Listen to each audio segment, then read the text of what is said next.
বাংলাদেশ যুবক পরিষদ একটা জিনিসে বিশ্বাস করে, ধর্ম যার যার, রাষ্ট্র সবার।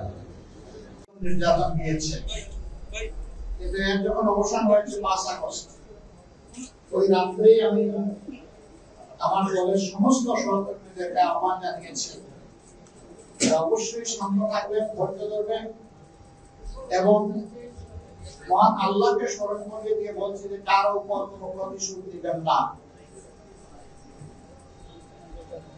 এরপরে জাতিকে একটি কথা অনুরোধ করেছি,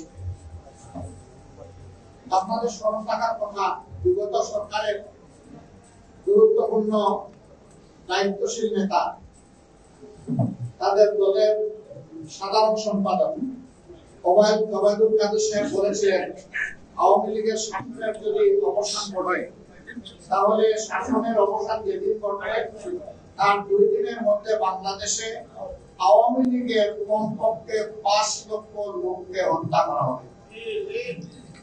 বান্ডেল থাকলে প্রতি সেনমানিতে টাকা বাঁচবে। বিকাশ সেনমানি বান্ডেল কিনে জিতুন প্রতি লেনদেনে। যদি আমরা ধরে নেই 60,000 গ্রাম আছে আমাদের দেশে, তাহলে 5 লক্ষ লোক করলে প্রত্যেক গ্রামে 2-4 জন পড়বে না? থানায় তো পড়বে, জেলায় তো পড়বে, কিন্তু না, তা পড়েনি। কেন পড়েনি? কারণ প্রতিহিংসা এবং প্রতিশোধ কখনো শান্তি ডেকে আনতে পারে না। এখন কথা হবে, অন্যায় অপরাধ যদি কেউ করে থাকে তার ক্ষেত্রে কি হবে? তার ক্ষেত্রে বিচার হবে। যারা অপরাধ করেছে তাদের বিরুদ্ধে, সত্যিকারের অপরাধীদের বিরুদ্ধে মামলা দায়ের হবে। যিনি মামলা দায়ের করবেন, মামলা প্রমাণ করার দায়িত্ব তার। যদি তিনি প্রমাণ করতে পারেন, নির্দিষ্ট ব্যক্তির শাস্তি হবে বাংলাদেশের সংবিধান অনুযায়ী। কিন্তু আমি কি হাতে আইন তুলে নিয়ে আরেকজনকে খুন করা অথবা আঘাত করা, তার বাড়ি লুটতরাজ করা, বাড়িতে আগুন ধরিয়ে দেওয়া, তার ইজ্জত নষ্ট করার আমি কি? রাষ্ট্রকে আমাকে অধিকার দিয়েছে? কাউকে দেয়। এই জন্য আমরা বলেছিলাম না, আমরা ব্যক্তিগত পর্যায়ে কোনো ধরনের কোনো প্রতিশোধ নেব না। তবে ক্ষতিগ্রস্ত যে কোনো ব্যক্তি, সে যে ধর্মেরই হোক, যে দলেরই হোক, সে যদি তার উপরে আঘাতের অথবা জুলুমের প্রতিকার চায়, এটা তার অধিকার। সে আদালতে যাবে। সেই রকম যারা আছে, ন্যায্যভাবে আমরা চোখের সামনে দেখছি ক্ষতিগ্রস্ত হতে, তাদেরকে আমরা সর্বাত্মক সাহায্য করব, যাতে সে আইনের অধিকার পায় এবং ন্যায় বিচার পায়। আজকে 8 মাস অতিবাহিত হয়ে গেছে।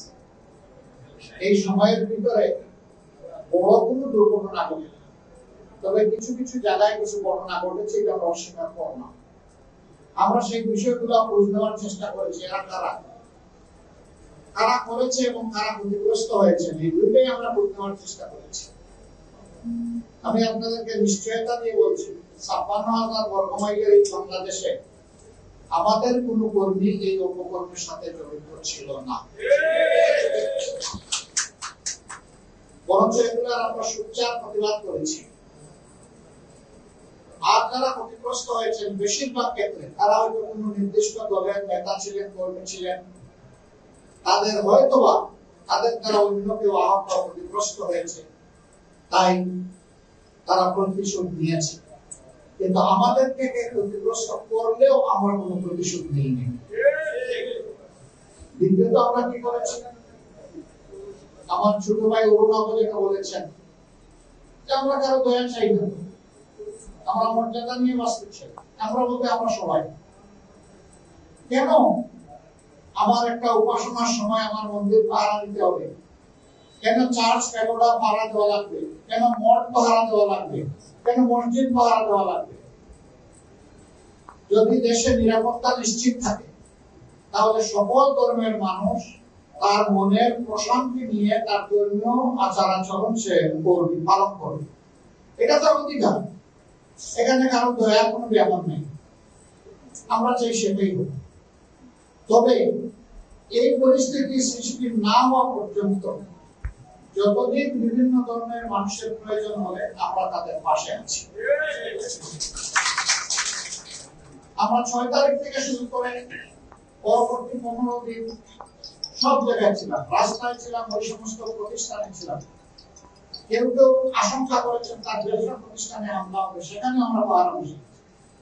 কেউ বলেছেন আমি বাড়ি করেও আশঙ্কা করছি, আমরা তাদের সাথে তাদের বাড়ি করে বসবাস করছি। আমরা বলেছি যেদিন তারা বলবে যে আর প্রয়োজন নেই সেদিন তোমরা চলে আসবে।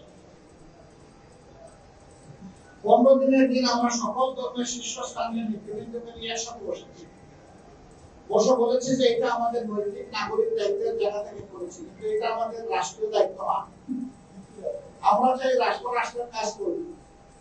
এখন যেহেতু পুলিশ বিভিন্ন স্টেশনে আসা শুরু করেছে, আপনারা যদি ভালো মনে করেন আমরা এখন আমাদের লোকদেরকে মুক্ত করতে চাই।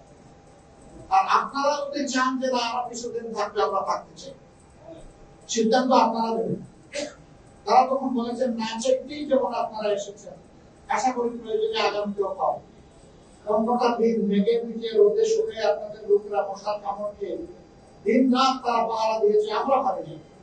এখন আমরা আপনাদের প্রতি কৃতজ্ঞ, আপনারা আপাতত লোকদেরকে উঠাই নিতে পারেন। এরপরে আমরা এটাতে উঠাই নাই, আমরা প্রধান উপদেষ্টা এবং তার উপদেষ্টা মন্ডলীর সাথে বৈঠক করেছি। বৈঠক করে বলেছি এখন দায়িত্ব আপনারা নেন, এখন আর এই দায়িত্ব আমরা পালন করতে চাই না। আমরা চাই সরকার তার মর্যাদাপূর্ণ দায়িত্বের হক আদায় করবে। তবে হ্যাঁ, প্রয়োজন হলে আমরা আপনাদের ডাকেও সাড়া দেব। যখন প্রয়োজন হবে আমরা তখন তাদের সম্মতি, এই পক্ষের সকলের সম্মতি সহ আমরা আমাদের লোকদেরকে তুলে দিচ্ছি।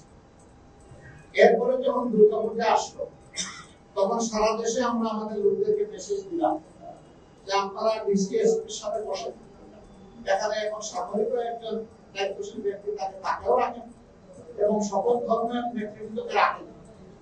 এখানে মুসলমানদের ইমামরাও যেন থাকে, প্রতিভাও যেন থাকে, কারো কোনো মাথা কোনো কথাতে যেন আমাদের সমাজে কোনো অশান্তি সৃষ্টি না হয়। দায়িত্ব সবাইকে নিতে হবে, ঠান্ডা মাথায় চলতে হবে, পরস্পরকে সম্মান করতে হবে, মানুষকে ভালোবাসতে হবে। এর ভিত্তিতে আমরা একটা সমাজ চালাতে চাই, দেখতে চাই। আলহামদুলিল্লাহ এই দায়িত্ব সবাই পালন করেছে। এখন সব জায়গায় তারা বলছেন যে আমরা এবারকার পূজাটা কোনো ধরনের সংকোচ, আতঙ্ক, আশঙ্কা